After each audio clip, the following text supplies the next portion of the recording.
अस्सलाम वालेकुम बेटा। क्या हाल चाल है बेटा? आज बेटा जो आज का आर्टिकल है वो फुल वेव रेक्टिफिकेशन का है। कल आप लोगों को याद है हमने हाफ वेव रेक्टिफिकेशन पढ़ी थी। उसमें हम लोगों ने ये कहा था कि हाफ वेव रेक्टिफिकेशन में क्या होता है कि जो इनपुट वोल्टेज है फुल वेव, जब आप इसको रेक्टिफाई करके तो डीसी में कन्वर्ट करते हैं इस एसी को, तो इसमें से आधी वेव एज इट इज़ पास कर जाती है और आधी वेस्ट हो जाती है। इसका हमने कहा था कि मैं एक नुकसान मैंने आपको बताया था, वो ये कि यहाँ पे जो आउटपुट हमें मिलती है ये जग्स की फॉर्म में मिलती है। ठीक है, हमने इसको ख़त्म करना है, जग्स को क्या करना है, ख़त्म करना है। इसका एक और नुकसान में हो रहा है कि हमारी पावर भी वेस्ट हो रही है। ठीक है, मतलब जो हमारी आधी वेव तो वेस्ट हो रही है ना, तो हमने अब क्या करना है, ये इन दो चीज़ों को इम्प्रूव करना है। पहली चीज़ जो इम्प्रूव करनी है वो ये कि हमारी हाफ वेव जो नीचे ज़ाया हो रही है वो वेस्ट ना हो, बल्कि इसको भी हम किसी तरह से ऐसे सीधा कर लें। मतलब इसको अगर हम इस तरह से रिवर्स करके इस तरह से ले आए ऊपर, ठीक है, तो हमारी एक तो वो वेस्टेज जो है वो कम हो जाएगी और दूसरा हमारा पावर लॉस कम होगा। अब इस काम के लिए हम जो करते हैं रेक्टिफिकेशन, उस रेक्टिफिकेशन को बोलते हैं फुल वेव रेक्टिफिकेशन, क्योंकि इसमें पूरी वेव को हम यूज़ कर रहे हैं। जो पॉजिटिव पार्ट है वो एज इट इज़ आगे जाएगा, नेगेटिव वाला रिवर्स होकर ऊपर चला जाएगा। ठीक है, अब इस काम के लिए करना हमने क्या होता है, ये करते कैसे हैं, उसी तरह बेटा कल की तरह जैसा हमने डायग्राम बनाई थी, एक हमारी ये इनपुट सप्लाई है जिसको हम लोगों ने कन्वर्ट करना है इनटू डीसी। ठीक है, अच्छा, अब इसके आगे हम जो बेटा सर्किट बनाते हैं ना, उसमें एक लफ्ज़ आपकी बुक में यूज़ हो रहा है, that is known as bridge. ये ब्रिज बनाने का ज़रा तरीका देख लें कि ब्रिज कैसे बनाना है। ये ब्रिज डायोड का ब्रिज होता है। ठीक है, ये कैसे बनाना है, इसमें जो मैंने 4 पॉइंट्स आपको यहाँ पर जो लगा कर दिए हैं, इनमें चारों में आपने एक एक डायोड कनेक्ट करना है। ठीक है, और डायोड की जो डायरेक्शन है वो हमेशा आपने ये एरो लगा कर बता रहा हूँ आपको, फ्रॉम लेफ़्ट टू राइट आपने रखनी है। ठीक है, इधर से ऐसे। ठीक है, बड़ा आसान सा इसका तरीका है। चारों तरफ डायोड ऐसे करें। ठीक है जी, ये बन गया, ये तीसरा डायोड आ गया और ये इस तरह से डायोड आ गया। ठीक है बेटा, ये 4 डायोड बन गए। अब ये जो पॉइंट है इसको आपकी बुक में ए कहा हुआ है, this is your point B. इन दो को नाम दिया हुआ है ए और बी पॉइंट का। ठीक है जी, अच्छा, अब इसमें जो पॉइंट ए और बी है यहाँ पे आपने बैटरी को कनेक्ट करना है। ठीक है, यहाँ पे आपने क्या करना है, बैटरी को कनेक्ट करना है। ये इस तरह करके मैंने कनेक्ट कर दिया। ठीक है, और जो बकाया 2 टर्मिनल्स हैं इनके दरमियान आपने क्या करना है, इसको मैं आपकी बुक में नाम तो लिखा, वैसे ही मैं लिख देता हूँ सी ओ डी।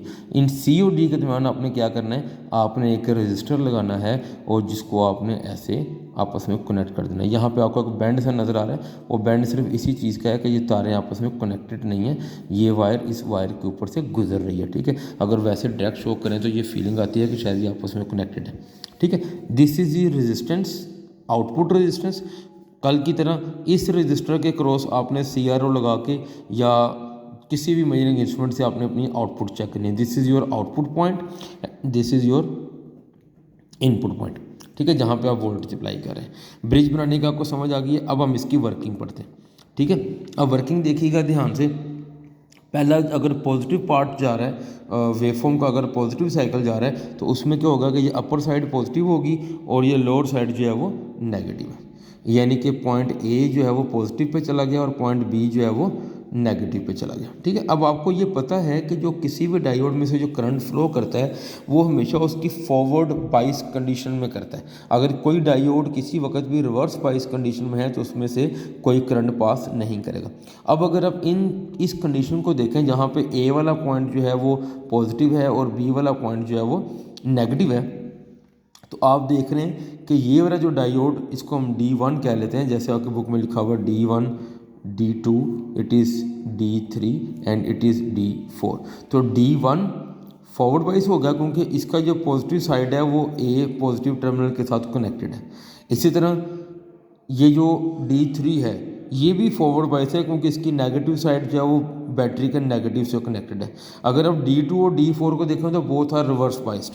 D2 रिवर्स इसलिए है कि इसका पॉजिटिव टर्मिनल बैटरी के नेगेटिव से जुड़ा हुआ है। इसी तरह से D4 रिवर्स इसलिए है कि इसका नेगेटिव टर्मिनल जो है वो बैटरी के पॉजिटिव से जुड़ा हुआ है। तो इसका मतलब है कि D4 और D3, D2 इन दोनों में से कोई करंट पास नहीं करेगा, सिर्फ करंट पास करेगा D1 और D3 में से। अब करंट कैसे पास करेगा वो मैं एरोज लगा रहा हूँ, इसको ज़रा आपने देखना, ब्लू कलर से यहाँ से पॉजिटिव साइड से करंट आएगा, इस पॉइंट से आएगा D1 में, D1 से जब यहाँ पहुँचेगा तो यहाँ से इधर तो ये जा नहीं सकता, इधर नहीं जा सकता क्योंकि ये रिवर्स बाइस है, तो करंट क्या करेगा, इधर आएगा। ठीक है, इस रजिस्टर में से करंट गुजरेगा। उसके बाद ये करंट यहाँ से ऐसे वापस जाएगा, फिर यहाँ से ऊपर, और अब क्योंकि D3 और D4 पे पहुँच गए इस पॉइंट पे, तो अब D4 रिवर्स है, D3 फॉरवर्ड बाइस है, इसलिए करंट D3 में से आएगा, इस पॉइंट B से आके यहाँ से वापस इस डायरेक्शन में जाके यहाँ से वापस बैटरी पे पहुँच जाएगा। ठीक होगी बात बेटा। इसलिए आपको यहाँ पे जो आउटपुट मिलेगी वो आप देखेंगे कि वो इस डायरेक्शन में जिस तरह से वोल्टेज पीछे अप्लाई आ रही थी की थी आपने, बिल्कुल वैसे ही आपको आउटपुट के ऊपर जो है वो यहाँ पे वोल्टेज मिल जाएगी, V = IR। ठीक है बेटा।